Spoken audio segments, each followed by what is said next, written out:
feel like time is a 4-letter word? After 22 years of homeschooling and 3 graduates, I can tell you that most homeschool moms have a love-hate relationship with time. Actually, let's be honest, it's more like a hate-hate relationship. Our plates are overflowing with household duties, lessons to teach, kids to feed, and honestly, so much more that I could fill this entire video just listing it all. I've watched countless moms over the years get frustrated by this elusive thing they call time that they just cannot seem to master. But here's what I've learned. Throughout the years, we can save time if we work smarter, not harder. Hey, if we haven't met, I'm Kim with Not Consumed Ministries. We help families grow in faith so they can live not consumed. Welcome to the family. This is my 22nd year of homeschooling, and 13 of those were done as a single mom. Often people ask me, how did you do it all for 22 years? And I always chuckle because they're asking the wrong question. You see, no one gets it all done. That's impossible. But that doesn't mean that we can throw in the towel and camp out on the couch with Netflix and ice cream either. After more than 2 decades of this journey, I've figured out how to master time instead of letting it master me. And you can too. It starts with asking the right question. Instead of beginning your day with, how can I possibly get all of this done? Start each morning asking, what important tasks has God given to me today? And what things should I say no to? We can't fit everything in, but we can do the things that God has called us to do. Here's the thing I wish I'd understood earlier. We'll only know what God has for us each day if we spend time with Him. I know you already know this, and I'm not mentioning it to add guilt. Heaven knows, we have enough of that. I'm saying it because after 22 years, I can tell you more often than not, the homeschool days that went more smoothly were the ones where I started with prayer and surrender. So you've got your long list, and you're certain that God has called you to most of these things. After all, kids need to eat 3 times a day. Everyone needs education, and you've got to keep the house clean enough to keep the rodents away. With that in mind, here are 8 time hacks that saved my homeschool sanity over the years. Number 1, keep learning simple. I hate to go against popular homeschool culture here, but taking Latin in pre-K doesn't create scholars. Trust me.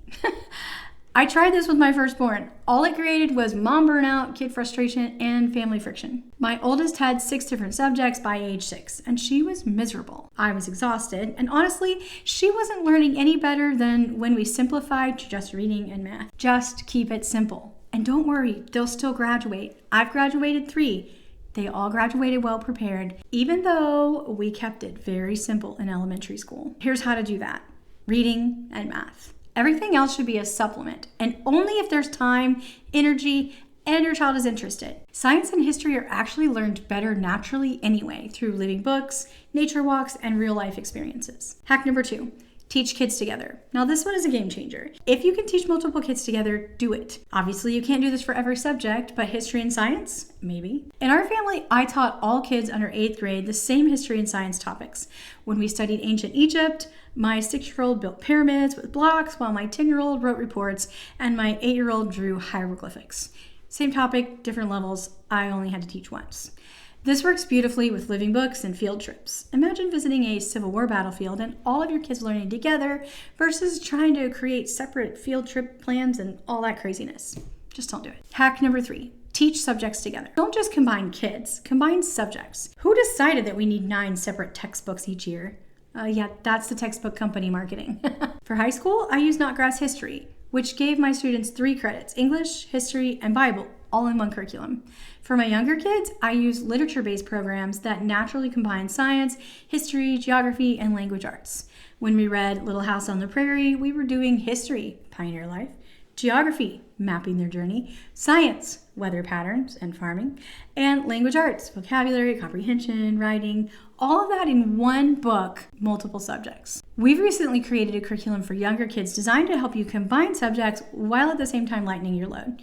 All Around Town is a pre-kindergarten adventure through your community, while Backyard and Beyond guides homeschoolers as they explore nature. I'm going to link both of these in the descriptions for you to check out. Hack number 4. Plan only once a year. This hack literally saved my homeschool life. Stop erasing boxes and moving assignments around every single day. Make one solid plan at the beginning of the year, then just do the next logical thing each day. I used to spend hours each week replanning because we never stuck to my detailed schedules. Now I plan the whole year in 1 week each summer and I'm done. No more Sunday night panic planning. If you'd like to know more about this idea, take my free planning bootcamp. I'll walk you through the process of planning your homeschool year in just 5 days. Look for the link in the description. Hack number 5, change how you schedule. Most homeschoolers create minute-by-minute schedules that fall apart the moment someone gets sick or the dishwasher floods the kitchen. After enough unexpected doctor visits, sick days, and life interruptions, I learned to plan for the unexpected using what I call time chunks.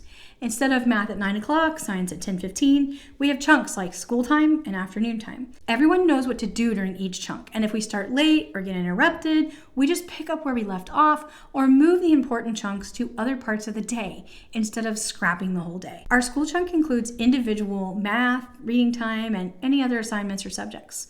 Whether we start at 8 a.m. or 10 a.m. doesn't even matter. We just work through the chunk at whatever pace the day allows. If you'd like to dig deeper into how the chunk schedule works, I have a whole video on that and I'll link it in the description. Hack number 6, let someone else do the teaching. Just because you homeschool doesn't mean you have to teach everything. My older kids taught younger siblings. For example, my 16-year-old taught my 8-year-old piano. We've used co-ops for subjects like IEW writing and speech. Online resources have also been a lifesaver, such as teaching textbooks for math. I love that it does all the teaching and the grading. We've also used online classes for foreign language and science. Journey Academy is one of our favorites. I'll be sure to link them below. By the way, don't feel guilty about this. You're still the teacher. You're just being a smart manager of resources. Hack number 7. Train them for independent learning. Now, this might be the most important hack of all. If you try to be everything to everyone, you're going to burn out and be no good to anyone. Your job is to facilitate, to train, and to delegate, just like any good manager.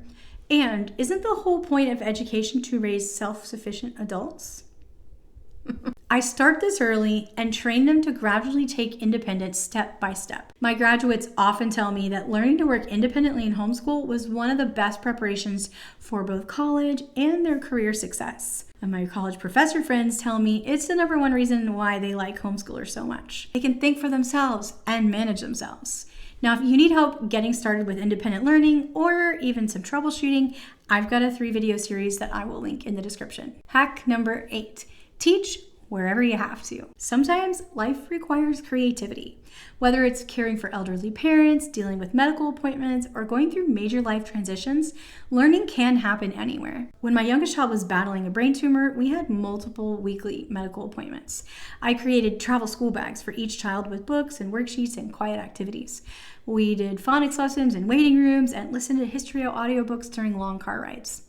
The key is having portable learning options ready to go so you're not scrambling every time life throws you a curveball. I want to leave you with this. It's easy to beat ourselves up for not using time perfectly or not getting to everything on our ideal lists. But here's the thing, no one gets to everything. It's impossible. I've seen my graduates thrive in college and career, and you know what made the difference? It wasn't perfect time management or getting through every single piece of curriculum or even every single page for that matter. It was consistency, love, and focus on what truly mattered each day. Give yourself grace on this journey. You're doing something incredible, and these time hacks are just tools to help make it more manageable. Your family's education is a marathon, not a sprint. So what's your biggest time challenge in homeschooling? Drop me a comment below. I want to hear from you. And if this video helped, please give it a thumbs up and subscribe for more real-world homeschool encouragement. Thanks for watching. I'll see you in the next video.